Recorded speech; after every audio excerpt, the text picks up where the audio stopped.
Experts project that South Africa's population is set to grow from just under 60 million today to well over 75 million by 2050.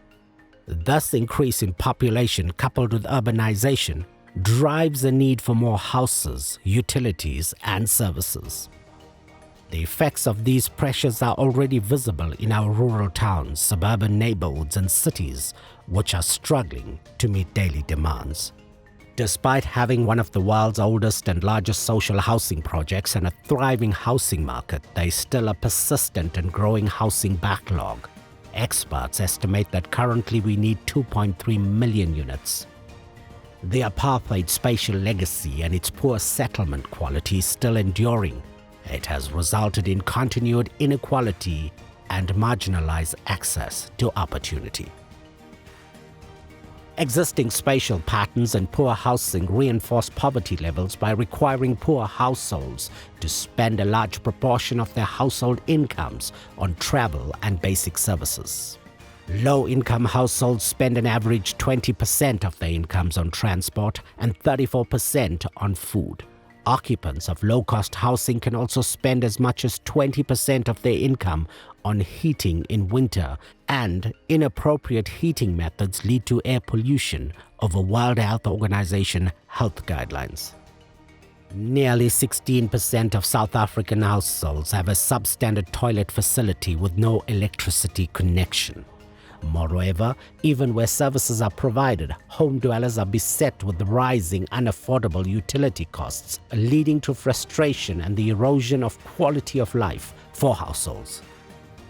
These challenges must also be addressed in the face of increased pressure on limited resources and climate change. The Water Reconciliation All-Town Study indicates that water resources in 30% of South Africa's towns are already in deficit. It suggests that the water shortages are expected in at least another 15% of South Africa's towns in the next 5 years, with an additional 12% of towns also suffering shortages in the 5 years following this. Given all these pressures, one government department, Department of Science and Innovation, or DSI, asked the question, what interventions can be adopted within our housing and human settlement sector to improve the situation? We need to have a whole-of-government approach to innovation.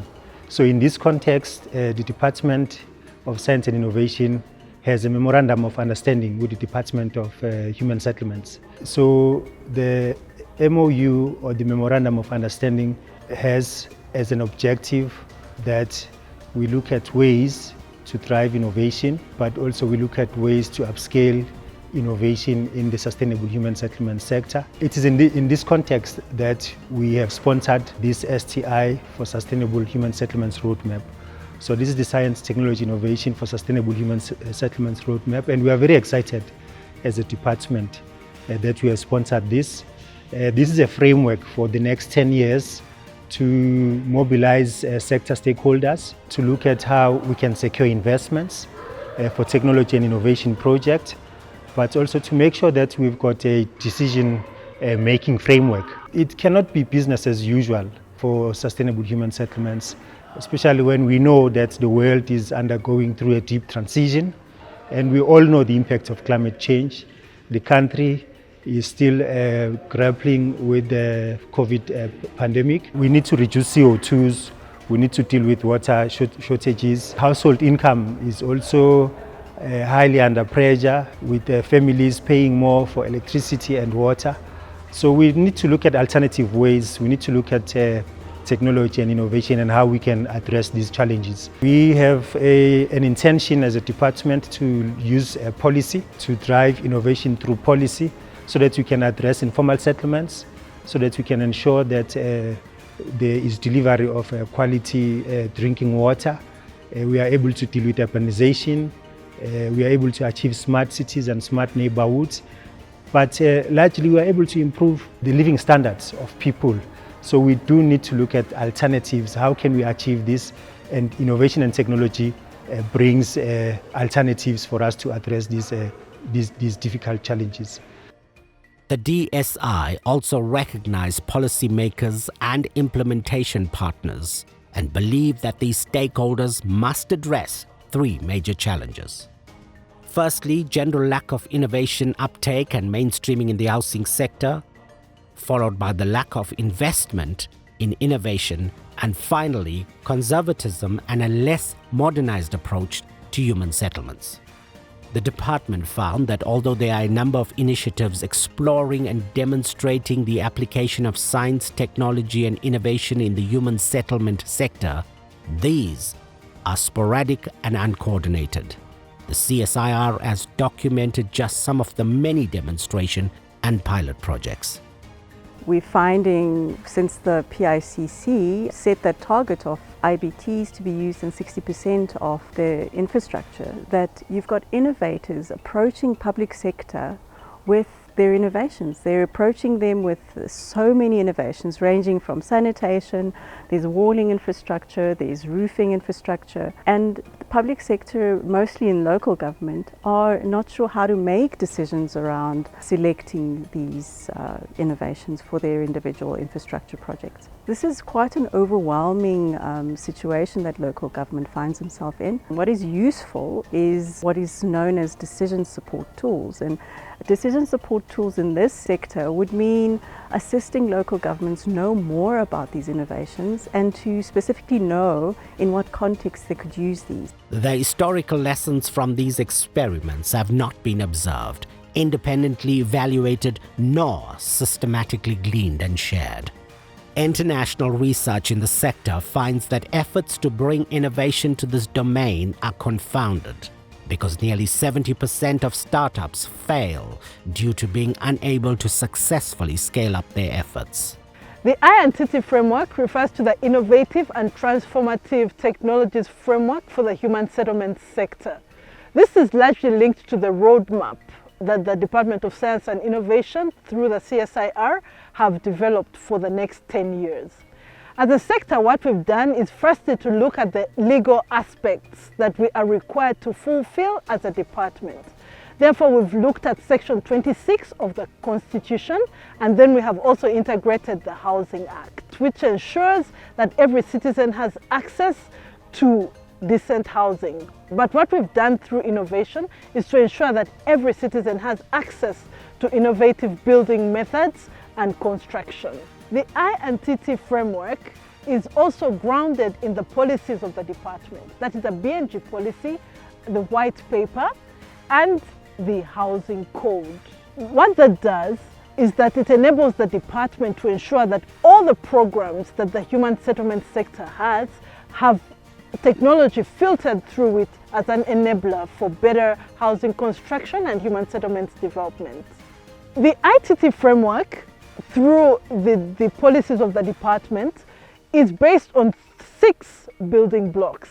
The first one is your ICT in full, it's your information and communicative technologies.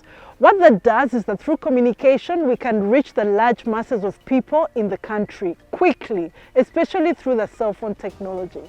The second one is IBT. IBT stands for Innovation Building Technologies, and it's exactly that, where block by block, brick by brick, we use innovation systems to ensure that the materials we use for construction give the user of the houses better opportunities in terms of how hot the house is, how cold the house is, and how diverse the house can be used for different functions. The third one is research and development. In research and development, what we do, we research the different materials and building methods to ensure that we remain ahead of the market industry. The fourth one is largely what people in the building sector call computer-aided design, but today we'll call it the building information modeling.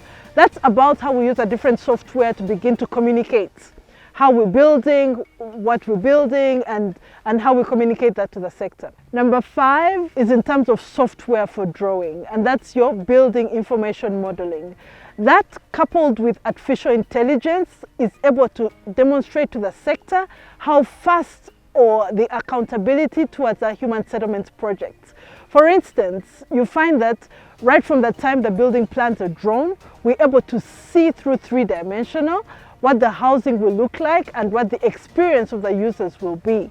And therefore, through artificial intelligence, we're able to monitor the contractors, how fast they build, and when they will finish. Therefore, we can communicate, remember, through the first block, the ICT, to people and assure them that we will deliver their houses on time. The sixth one is big data. Big data is exactly that, huge volumes of data. You can imagine that we deal with lots of housing constructions at the same time in all provinces and municipalities. Therefore, what big data does is that we can connect what's happening on the ground with our software, with our research, and make sense of that in order to direct the future of human settlements development. Those are the 6 blocks which we have used in the ITT framework to ensure that innovation is a catalyst to human settlements transformation and consolidation. In order to explore the potential of science, technology and innovation that improve human settlements at scale, the DSI sponsored the development of a technology roadmap. Road mapping is a process of defining a course of action that is rooted in an understanding and appreciation of where we are, that is the status quo, and also an appreciation of where we're going, looking at the trends in pursuit of a better future. In other words, where we should be going, complete with a set of directions on how to get there. The CSIR was entrusted with leading and defining this roadmap. The entity embarked on a journey to engage with key stakeholders in order to get to grips with lived experience in delivering housing and to understand why innovation often fails to take root at scale. The multi-stakeholder team hosted a series of workshops and sharing events across the country, engaging policymakers, officials, implementers, consultants, inventors, entrepreneurs, and academics. To answer the roadmapping question, where should we be headed? Experts were consulted to identify opportunities, capabilities, and trends, whilst a desired future was set out in the form of a vision. The roadmap sets a vision for South Africa for 2030, where all its people have access to affordable and sustainable housing in a range of viable urban and rural settlements. Science, technology and innovation is thriving with a strong uptake. Processes are based on up-to-date detailed data, efficient data sourcing, and decisions are made on a strong evidence base. In Vision 2030, affordability and user needs feature strongly in decision models. Coordination between actors is streamlined. The lessons learned from piloting and from demonstration projects are incorporated and upscaled into processes which are effective and efficient.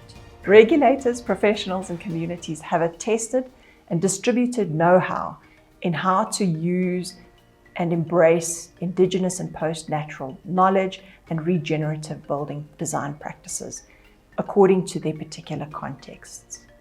Business opportunities for the supply, installation and routine neighborhood maintenance and management create scalable model for decent, sustainable self-employment. Technologies are easily and rapidly assessed by competent, independent bodies. Technologies are publicly and cheaply accessible. Vetted technological innovations are acceptable to communities, financiers, and installers or contractors. Vetted technological innovations are applied appropriately, accepted by regulators, specified with confidence by professionals. And these technologies are readily maintained and operated. The risks in adopting innovation are understood and managed. Technologies and innovations at various levels of maturity can be showcased. In Vision 2030, we have lots of experiments with artificial intelligence, with the Internet of Things, net zero buildings, smart cities, and other cutting-edge science. In our Vision of 2030, human settlement strategies include specific sustainability, social and economic targets, which are based on the international, national and local commitments, and where the responsibility to achieve these quantified targets have got clear timelines and clear responsibility lines. Having determined where we want to be, the next step facing the road mapping team of crafters was how do we get there? 6 clusters were proposed to tackle salient issues across the value chain. The first cluster is set to support and invest in initiatives which foster a culture of innovation. These set to empower human settlement, housing leaders, decision makers, and practitioners to embrace innovation. The second cluster is set to support and invest in a digitized enterprise. This seeks to enhance human settlement planning and government's processes to establish enabling tools, methods, and data to support collaboration across organizational boundaries whilst deepening evidence collection. The third cluster is centered on strategic projects which provide an opportunity to think, play, innovate, create, disrupt, and transform. The fourth cluster seeks to ensure that there is a flourishing technology pipeline. This effort needs to strengthen relationships between government and the national system of innovation and industry, with the purpose of fostering technological development to address the sector's needs, especially where these stimulate investment in technology, create jobs, and support SMMEs. The fifth cluster is to support technology diffusion from inception to the end of life, for example, to reduce risks associated with startup failure, to avoid market rejection, to stay with product development through teething problems, and to meet users' needs and expectations. The sixth and final cluster seeks to focus support into directed capability. This cluster aims to establish a program of research, knowledge development, and investment in technical and vocational skills, all in support of a crafted R&D agenda. The roadmap framework takes the position that the challenges identified can be addressed if spaces are created for innovation and experimentation. This could be achieved through collaborative effort. There are 7 challenges that have been identified. The first challenge is promoting innovative culture without compromising the need for sound governance and responsibility. The second challenge that has been identified are the policy instruments that temporarily exempt technology demonstration projects from regulation that would otherwise hamper innovation and experimentation. The third challenge that has been identified is investing in infrastructure which harnesses the power of networked technology to improve efficiency and provide data for continuous improvement. The fourth challenge that has been identified is accommodating risk associated with innovation which would otherwise act as disincentives by making special arrangements. The fifth challenge is creating experimental spaces and environments, such as demonstration platforms, to introduce new technologies. The sixth challenge is transforming societal attitudes to have an open mind and embrace constructive, innovative change. The final challenge is facilitating experiments and learning through promoting new things and unlearning inefficient practices. At the 2020 Human Settlements Indaba, convened by the Honourable Minister of Human Settlements, Water and Sanitation, Lindiwe Sisulu, Indaba participants adopted a declaration on strategic partnerships to transform human settlements for spatial justice and social cohesion. Amongst others, this declaration included a formal setting to ensure a systematic but progressive approach to innovation transformative technologies through the progressive adoption of the 10-year science roadmap. The roadmap framework takes the position that the challenges identified previously can only be addressed if space is created for experimentation. This is to be achieved through collaborative effort. Find out how to participate today.